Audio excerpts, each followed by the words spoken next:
मीठा मीठा बाबा, कहते मीठे बच्चे, याद से सतो प्रधान बनने के साथ साथ पढ़ाई से कमाई जमा करने। पढ़ाई के समय बुद्धि इधर उधर ना भागे। पढ़ाई के समय बुद्धि इधर उधर ना भागे।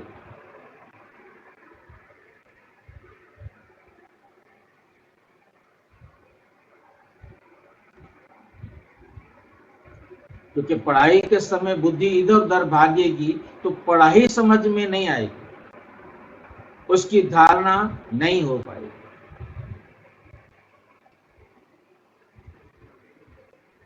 प्रश्न, तुम डबल अहिंसक अननोन वॉरियर्स की कौन सी विजय निश्चित है और क्यों?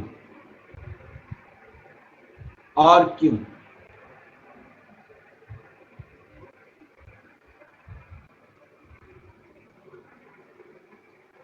उत्तर, तुम बच्चे जो माया पर जीत पाने का पुरुषार्थ कर रहे हो, तुम्हारा लक्ष्य है कि हम रावण से अपना राज्य लेकर ही छोड़ेंगे।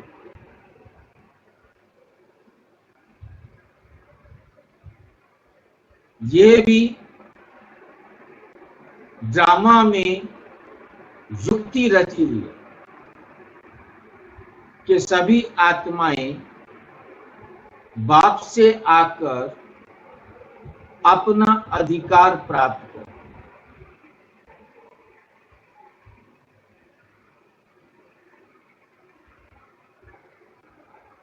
ये अधिकार कैसा है?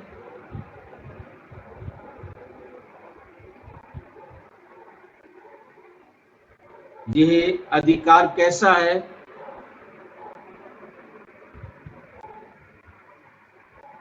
आवाज आ रहा है मेरा?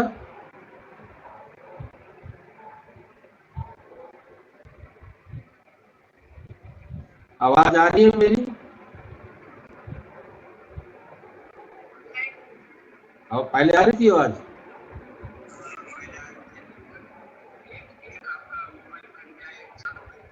अच्छा अच्छा, ठीक है। वही देख रहा था कि जिसमें आपको पिक्चर दिखाई दे रही है वो कट गया।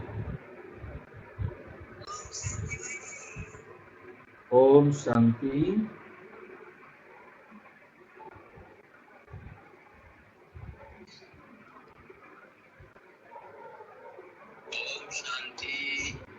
ओम शांति।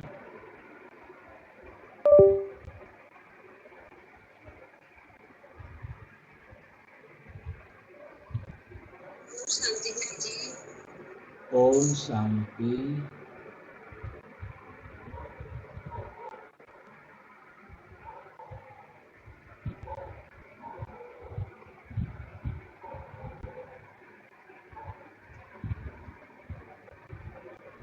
रावण से अपना राज्य लेकर ही छोड़ेंगे। रावण से राज्य हमने लेना है। बाबा आकर हमें युक्ति बता रहे हैं, ये भी ड्रामा में युक्ति रची हुई है कि तुम्हारी विजय निश्चित है। ये हमें अधिकार परमपिता परम आत्मा से मिलता है। ये अधिकार हमें परमपिता परमात्मा से मिलता है। ये अधिकार किस प्रकार का है?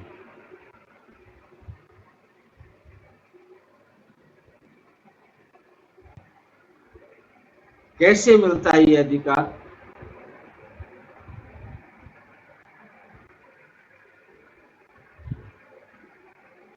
केवल और केवल बाबा की श्रीमत पर चलने से।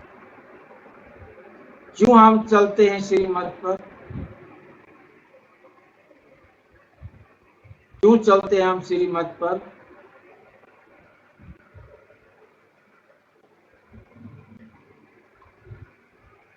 हमारा स्वार्थ है, हमारा लालच है। इसलिए हम बाबा की श्रीमत पर चलते हैं, क्योंकि हमें समझ में आया है कि परम पिता परम आत्मा से हमें सतयुग का वर्षा पाने के लिए जो रास्ता चाहिए वो रास्ता में, उससे बड़ा गाइड कोई नहीं हो सकता।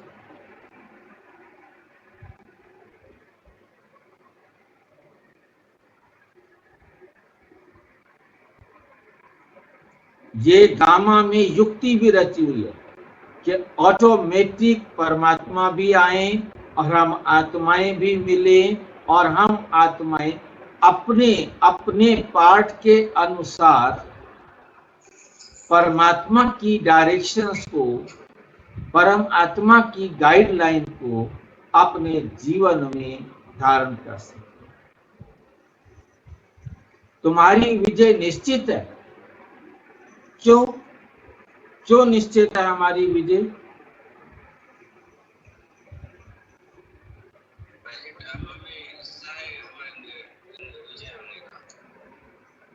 क्योंकि तुम्हारे साथ साक्षात परम पिता परमात्मा है। जिसका साथी हो भगवान, उसको क्या रोकेगा आंधी और तूफान। स्वयं परम पिता परमात्मा हमारा साथी है।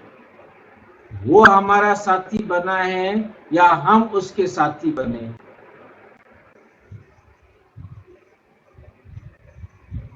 क्या कहेंगे?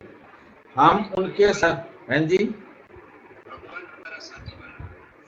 परमात्मा हमारा साथी बना।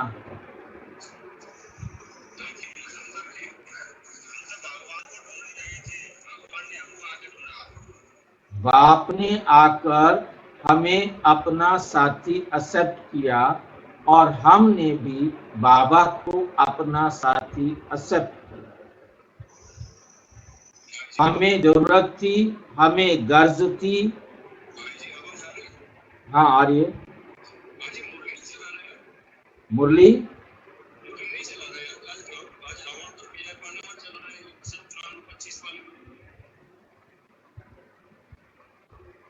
आज 17 तारीख है ना भाई जी हमारी। भाई जी ये हमारी मुरली है। तुम्हारे साथ साक्षात परम पिता परम आत्मा है। तुम योग बल से विजय पाते हो। मन मना भाव के महामंत्र से। और कैसे पाते हैं? योग बल से। योग बल को हम अच्छी तरह जानते हैं। जितना जितना हम बाबा की श्रीमत पर चलने के अनुभवी बनते हैं, उतना जितना जितना हम बाबा की श्रीमत पर चलने के अनुभवी बनते हैं, उतना हमारा बल है। चलेंगे ही नहीं तो अनुभवी बनेंगे कहां से? मन मना भाव के महामंत्र से। मन मना भाव के महामंत्र से। मन मना भाव, अपने मन को बैठकर मनाना, ये सलाह दी है। ये सबसे बड़ी सलाह है। महामंत्र सबसे बड़ी सलाह बाबा ने हमें दी है कि बैठकर अपने मन को मनाओ। तुम आधा कल्प राज्य करेंगे। गीत मुखड़ा देख ले प्राणी दर्पण। मुखड़ा देख ले प्राणी दर्पण। ओम शांति। मीठे मीठे बच्चे जब सामने बैठे हैं, जब सामने बैठे रहते हैं तो समझते हैं बरोबर हमारा कोई साकार टीचर नहीं है। हमको पढ़ाने वाला ज्ञान का सागर बाबा है। ये तो पक्का निश्चय है। वे हमारा बाप भी है। जब पढ़ते हैं तो पढ़ाई पर अटेंशन रहता है। स्टूडेंट अपने स्कूल में बैठे होंगे तो टीचर याद आएगा, ना कि बाप। क्योंकि स्कूल में बैठे हैं, तुम भी जानते हो, बाबा टीचर भी है। नाम को तो नहीं पकड़ना है ना,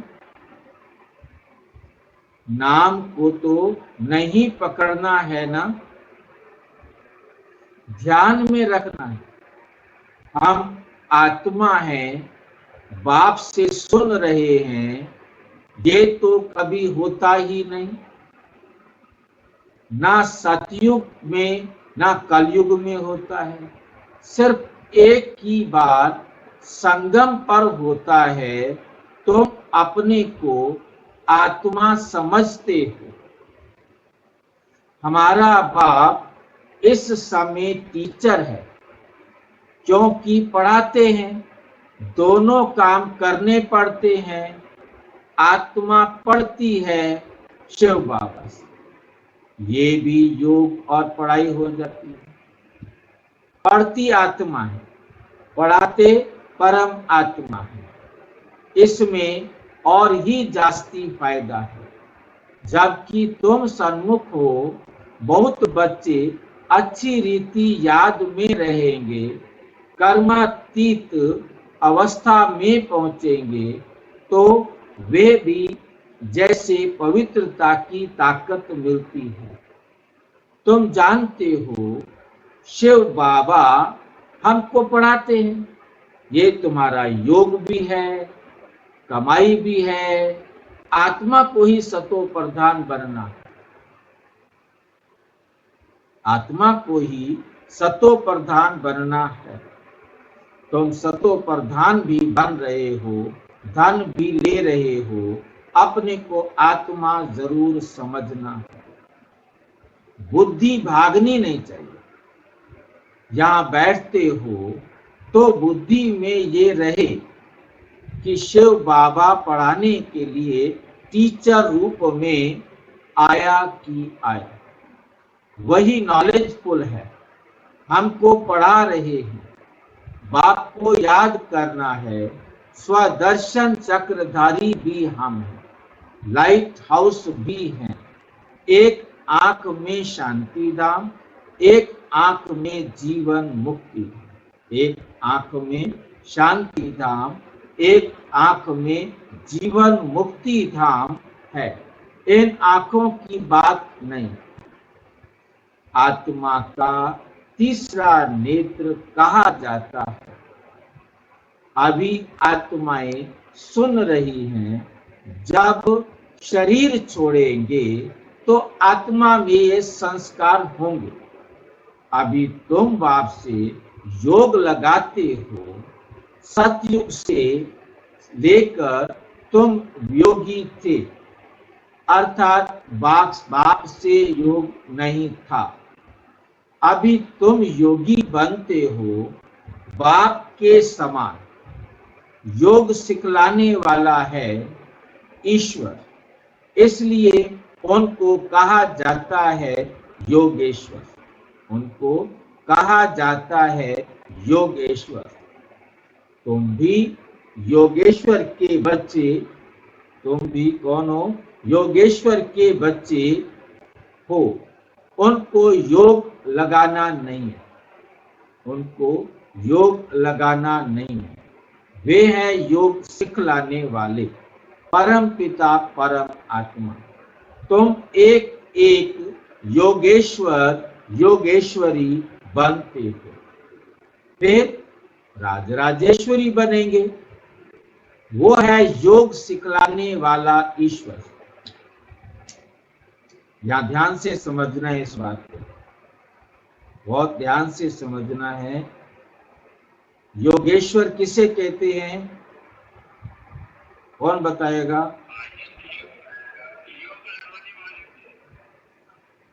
वे है योग सिखलाने वाला परमात्मा, तुम एक एक योगेश्वर योगेश्वरी बनते हो।